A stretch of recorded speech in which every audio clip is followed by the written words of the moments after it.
this week I just been pushing myself and pushing myself. I'm a person that always just keep going.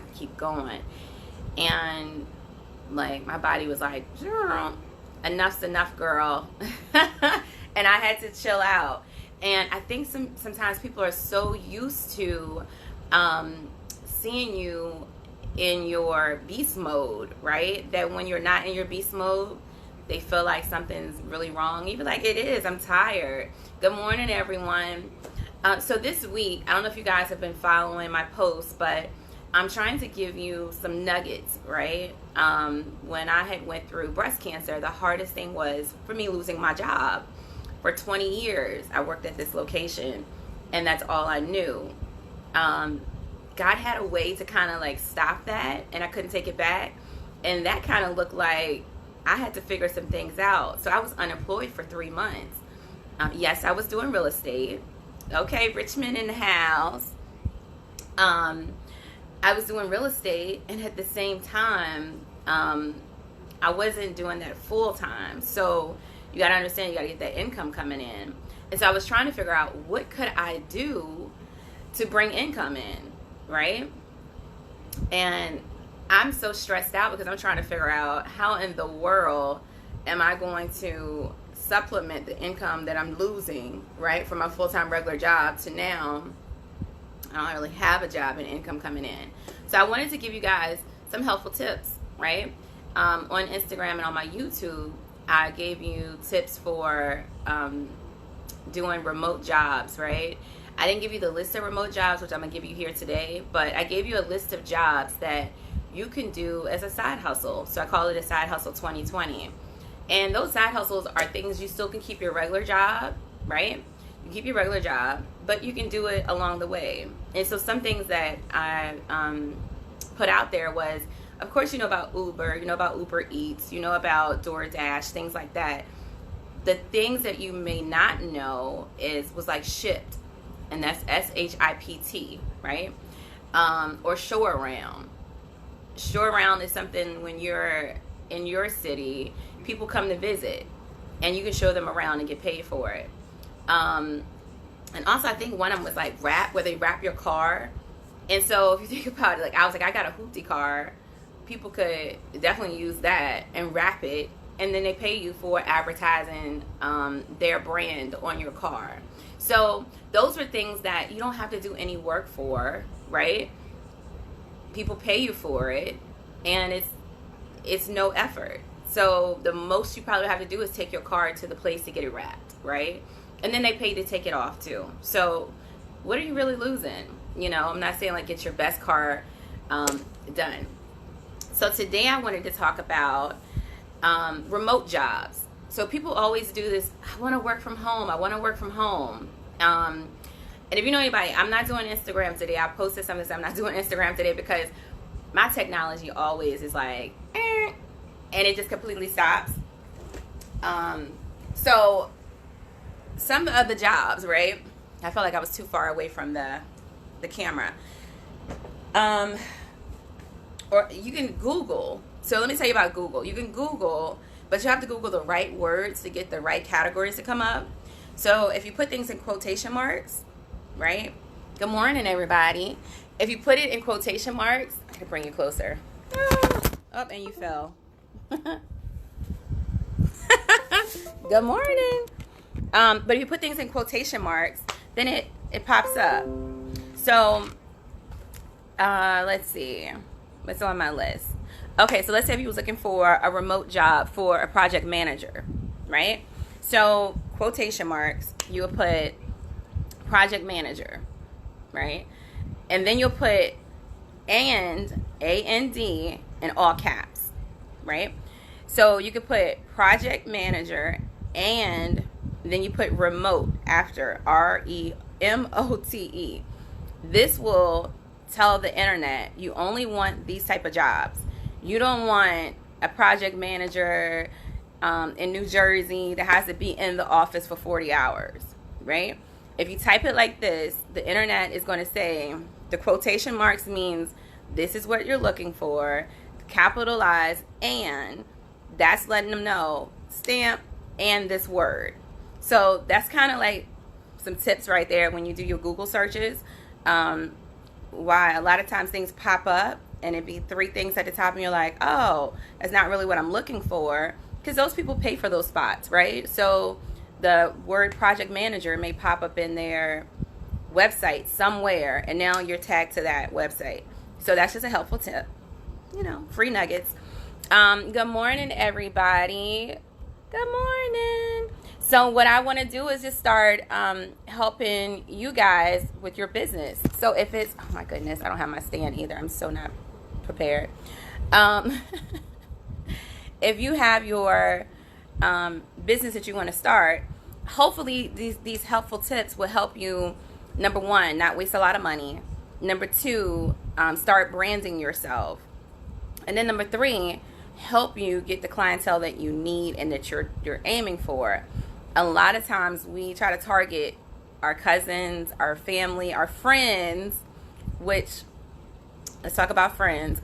They're not always the best customers, right? So, Keisha may be great at saying, yeah, girl, you're good with that, right? And then you have John, who is always supportive, like, yeah, friend, go friend, that's my friend. But when it comes to producing your capital or your revenue, those aren't your target people. So you have to kind of keep that separated, right? You have to have your targeted group, your support group, people that you know are going to buy group, right? So some remote jobs. You can also go on skipthedrive.com. I mean, y'all better be writing this down. You also can go to my YouTube. My YouTube has probably like 15 to 20 other type of jobs that you can have your side hustle with. Let's see. Flex jobs. You can type that into Google and see what pops up and populates. You can go to job boards, right? And then you can just type in remote. So these are all things you can do from home, be an independent contractor, and still keep your job. So it's a side hustle. That's why I call it Side Hustle 2020. Okay, so companies that hire. Companies need you to work from home. Where are those companies? What's the name of those companies, right? So Wells Fargo. Wells Fargo does not want to pay people to be in the office, wasting their time. They have jobs for you to work at home. You have to type it in, as I told you how to type it in, and put Wells Fargo. United Health. And you could be anywhere in the world and work from home. That's why when you call these customer service numbers and they're like, oh, yeah, you're not from the United States. No, they're not. They're from India somewhere, right? Kaplan, the college, they have remote jobs. Let's see. Amazon always have remote jobs. So if you put that in, right, and then look for remote jobs, it'll populate, blah, blah, blah, populate. Okay, next. A lot of people have been asking about brand ambassadors. How do people become influencers? The easiest thing I can tell you is, if you're interested, you could inbox me, and I can give you the sheet, and you fill it in, and you can apply. It's not hard. So you can they'll either send you products, right? And you have to display it on your social media, of course. Or they actually will hire you to come out to their events. And they'll pay you. So all this is paid, right? So if they have some event, let's say, I don't know. Let's say Nike is having an event. And they need like 5 females that are 5'4" to 6'2", 140 pounds. I don't know. They give you all the description for what they're looking for. And you're like, hey, I'm not doing anything this weekend. That's cool. They're paying $21 an hour and they need me 8 hours. All I have to do is stand out and get people to sign up. Then do it. So you get to pick and choose what events you want to participate in, as well as you get to say, nah, I don't want to do that. All right. All right, so that's it on the remote jobs, right? So then the next question people usually ask me is about patents, right? How do you get yourself patent? Like if you're creating something. I don't know why people ask me this question, but here we go. So you have an idea, right? You need to make sure that your idea is actually solving a problem and not actually making another product better. It's a difference. So if you have a solution to a problem, it's a possibility that you have a product.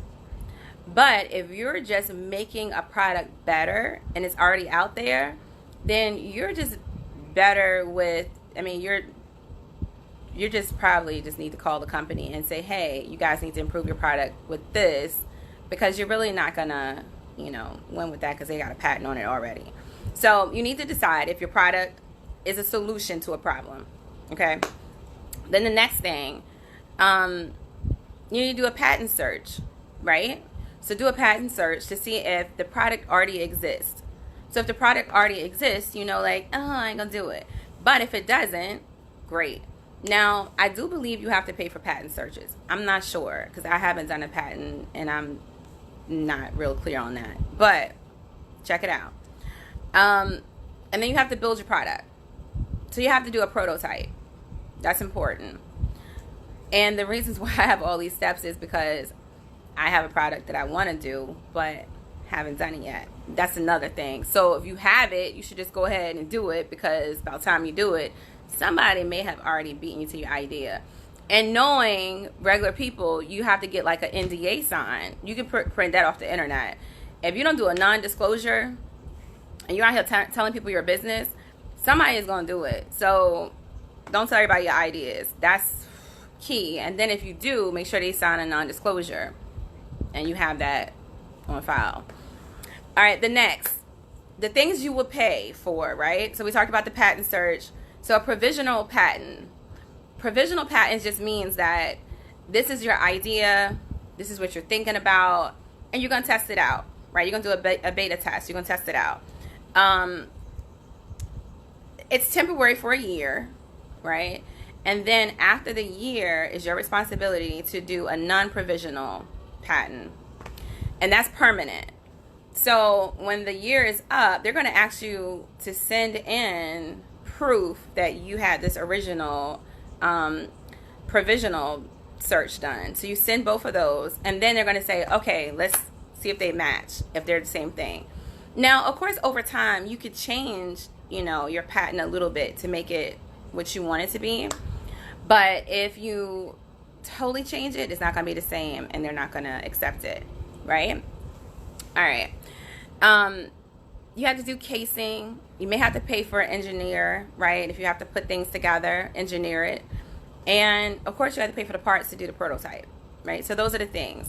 Now, beta testing. Beta testing goes into logos, getting the product out there, seeing if your targeted population needs the product and can utilize it. And then you want to see if it actually works, right? So that's your beta testing. And then, let's see what else I want to tell you about patents. Oh, let's talk about this. So only 3% of patents that are sent in are actually, they become products. So usually what people do is come up with all these great ideas, and then their patent expires. And do you know people actually wait around for patents to expire so then they can steal the idea? And these companies go in and take people's ideas and make them theirs. So if you have an idea and you're going to do it, then just do it. If not, don't put it out there, because companies actually pay people to look at expired patents, and then they take your idea when it expires. All right. Now, you always can sell your idea, right? That's an option. You can sell your idea and you get royalties on that. That's totally up to you. You be like, oh, you know what? I just have an idea. I want to sell it to a company. You can do that versus going through that whole process that I said. And it's just called like licensing out. So that is it for Sunday. That's enough, right? So we went over remote jobs, how to actually optimize in the search engine for that. They call it SEO, right? And people charge you for these things, I'm telling you. So I'm trying to give you some golden nuggets so you won't click on that little button that says, hey, I have these tips, or hey, whatever. So I'm trying to give you some little nuggets so you can start your 2020 off and be popping, you know? All right, so thanks for joining. Have a great Sunday.